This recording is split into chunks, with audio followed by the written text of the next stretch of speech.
ಮಾಡಿರ್ತಕ್ಕಂಥ art of living Ravishankar ಆಶ್ರಮದ ಮುಂದೆ ಇವತ್ತು 7ನೇ ದಿನ ಸತತವಾಗಿ 1 ವಾರದಿಂದ ಧರಣಿ ಸತ್ಯಾಗ್ರಹ ಮಾಡ್ತಾ ಇದ್ದಾರೆ.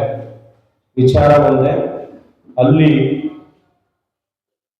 ಪಕ್ಕದಲ್ಲಿರ್ತಕ್ಕಂಥ ಕುಂಬಳಗೋಡು, ಊದಿಪಾಳ್ಯ, ತಲಗಟ್ಪುರ, ಕಗ್ಲಿಪುರ ಹೀಗೆ ಹಲವಾರು ಗ್ರಾಮಗಳಲ್ಲಿರ್ತಕ್ಕಂಥ ಸಾಕಷ್ಟು ಜನರ ಬಡವರದು, ದಲಿತರದು, ನಿರ್ಗತಿಕರದು ಎಲ್ಲ ಜಮೀನನ್ನ ಒತ್ತುವರಿ ಮಾಡಿದ್ದಾರೆ ದೌರ್ಜನ್ಯವಾಗಿ ರವಿಶಂಕರ್ ಗುರೂಜಿಯವರು.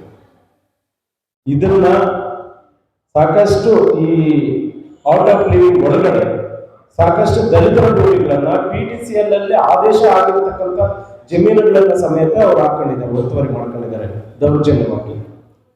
ಇದನ್ನ ಖಂಡಿಸಿ ನಾವು ಸುಮಾರು 2 ವರ್ಷಗಳ ಹಿಂದೆನೆ ಸಹ ನಾವು ಅಲ್ಲೋಗಿ ಒಂದು ದೊಡ್ಡ ಮಟ್ಟದ ಧರಣಿ ಮಾಡಿದಾಗ ನಮ್ಮ ಧರಣಿಗೆ ಬೆಲೆ ಕೊಟ್ಟು ಆಗಿನ ಜಿಲ್ಲಾಧಿಕಾರಿಗಳು ಮತ್ತು DDLR ಅವರು ಲಾಸ್ಟ್ ಇಯರ್ ನವೆಂಬರ್ ಅಲ್ಲಿ ಒಳಗಡೆ ಇರ್ತಕ್ಕಂಥ ಆಶ್ರಮದಲ್ಲಿರ್ತಕ್ಕಂಥ ಒಳಗಡೆ ಇರ್ತಕ್ಕಂಥ ಎಲ್ಲಾ ಭೂಮಿಯನ್ನ ಸರ್ವೆ ಮಾಡಿದ್ದಾರೆ. ಆ ಸರ್ವೆಯಲ್ಲಿ ಎಷ್ಟು ಎಕರೆ ಭೂಮಿ ಒತ್ತುವರಿ ಮಾಡಿದ್ದಾರೆ ದೌರ್ಜನ್ಯವಾಗಿ, ಸರ್ಕಾರಿ ಭೂಮಿ, ಬಡವರ ಭೂಮಿ, ದಲಿತರ ಭೂಮಿ, ಸಾರ್ವಜನಿಕರ ಭೂಮಿ, ಎಷ್ಟು ಭೂಮಿ ಒತ್ತುವರಿ ಮಾಡಿದ್ದಾರೆ ಅಂತ ಹೇಳ್ಬಿಟ್ಟು ಒಂದು ದಾಖಲೆಯನ್ನ ಜಿಲ್ಲಾಧಿಕಾರಿಗಳ ಕಚೇರಿಯಲ್ಲಿ ಇದೆ. ಆದರೆ ನವೆಂಬರ್ ಅಲ್ಲಿ ಮಾಡಿರ್ತಕ್ಕಂಥ ಸರ್ವೆ ಈಗ ನಮಗೆ 2026 ಜುಲೈ ಎಂಡಿಂಗ್ ಬಂದಿದ್ದೀವಿ. ಇದುವರೆಗೂ ಸಹ ಆ ಭೂಮಿಯನ್ನ ಒತ್ತುವರಿಯನ್ನ ಬಿಡಿಸ್ಕೊಳ್ಳುವಂತ ಸಾಹಸ ಜಿಲ್ಲಾಡಳಿತ ಮತ್ತು ಸರ್ಕಾರ ಮಾಡಲೇ ಇಲ್ಲ. ಸುಮಾರು ಒಂದು 15 ದಿನಗಳಿಂದ ಪ್ರತಿಭಟನೆಗೆ ಕರೆ ಕೊಟ್ಟರು.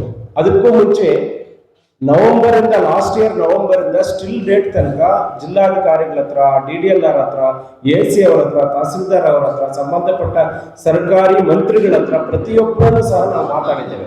ಈ ತರ ಅನ್ಯಾಯ ಆಗ್ತಾ ಇದೆ ಜನರಿಗೆ, ಏನು ಸ್ವಾಮೀಜಿಯವರು ರವಿಶಂಕರ್ ಗುರೂಜಿಯವರು ಅಕ್ರಮವಾಗಿ ಹಾಕೊಂಡಿದ್ದಾರೆ, ಆ ಅಕ್ರಮ ಭೂಮಿಯನ್ನು ಬಿಡಿಸ್ಕೊಡಿ ಅಂತ ಹೇಳಿಬಿಟ್ಟು ನಾವು ಎಷ್ಟೇ ಬೇಡ್ಕೊಂಡ್ರು ಸಹ ಯಾರು ತಲೆಗೆ ಹಾಕೊಳ್ಳಿಲ್ಲ. ಹಾಗಾಗಿ ನಾವು ಇದನ್ನ ಒಂದು ಕರಪತ್ರವನ್ನ ಬಿಟ್ಟು, ಆ ಕರಪತ್ರದ ಮೇಲೂ ಸಹ ಈಗಾಗಲೇ ನಮಗೆ ಸಮತಾ ಸೈನಿಕ ದಳದಿಂದ ಈ ಹಿಂದೆ ಅವರು ಪ್ರತಿಭಟನೆ ಮಾಡಬಾರದು ಅಂತ ಹೇಳ್ಬಿಟ್ಟು ಕೋರ್ಟಿಂದ ಒಂದು ಸ್ಟೇ ತಂದಿದ್ರು. ಆದ್ರೆ ಈ ಸಲನೂ ಅದೇ ಆಗುತ್ತೆ ಅಂತ ಹೇಳ್ಬಿಟ್ಟು ನಾವು ನಮ್ಮ ಕೆಂಚಯ್ಯ, ಗುಳಕಮನೆ ಗೋಪಾಲ್ ಅವರು ಮತ್ತು ಅರ್ಜುನ್ ಗೋಪಾಲ್ ಅವರು ಇವರೆಲ್ಲ ಸೇರಿ ಹೈಕೋರ್ಟ್ ಅಲ್ಲಿ ಪಿಟಿಷನ್ ಹಾಕಿ, ಸಿವಿಲ್ ಕೋರ್ಟ್ ಅಲ್ಲಿ ಪಿಟಿಷನ್ ಹಾಕಿ ಮತ್ತು ಸಂಬಂಧಪಟ್ಟ ಜಿಲ್ಲಾಧಿಕಾರಿಗಳು ಮತ್ತು ಅಲ್ಲಿನ ಪೊಲೀಸ್ ಇಲಾಖೆಯವರ ಮೂಲಕ ನಾವು ಪರ್ಮಿಷನ್ ತಗೊಂಡು ಅಲ್ಲಿ 17ನೇ ತಾರೀಕಿಂದ ಅನಿರ್ದಿಷ್ಟ ಅವಧಿ ಧರಣಿಯನ್ನು ಮಾಡ್ತಾ ಇದ್ದೇವೆ. ಈ ವಿಚಾರಕ್ಕೆ ಸಂಬಂಧಪಟ್ಟಂತೆ ನಮ್ಮ ನಿಯೋಗ ಈಗಿನ ಕಂದಾಯ ಮಂತ್ರಿಗಳು ಹಾಗೂ ಉಪಮುಖ್ಯಮಂತ್ರಿಗಳಾದಂತಹ ಡಾಕ್ಟರ್ G. ಪರಮೇಶ್ವರ್ ಅವರ ಗೃಹ ಕಚೇರಿಗೆ ಭೇಟಿ ಕೊಟ್ಟು ನಾವೆಲ್ಲರೂ ಸಹ ಅಲ್ಲಿನ ವಾಸ್ತವಿಕತೆಯನ್ನು ಅವರಿಗೆ ದಾಖಲೆ ಸಮೇತ ಕೊಟ್ಟಿದ್ದೇವೆ. ಸರ್, SIT ತನಿಖೆ ಕೊಡಿ, ಇಲ್ಲ ಅಂತ ಹೇಳಲ್ಲ, ಆದ್ರೆ ಈಗಾಗಲೇ ಸರ್ವೆ ಮಾಡಿದ್ದಾರೆ ಅಧಿಕಾರಿಗಳು, ನಿಮ್ಮ ಕಂದಾಯ ಇಲಾಖೆ ಅಧಿಕಾರಿಗಳು ಸರ್ವೆ ಮಾಡಿದ್ದಾರೆ.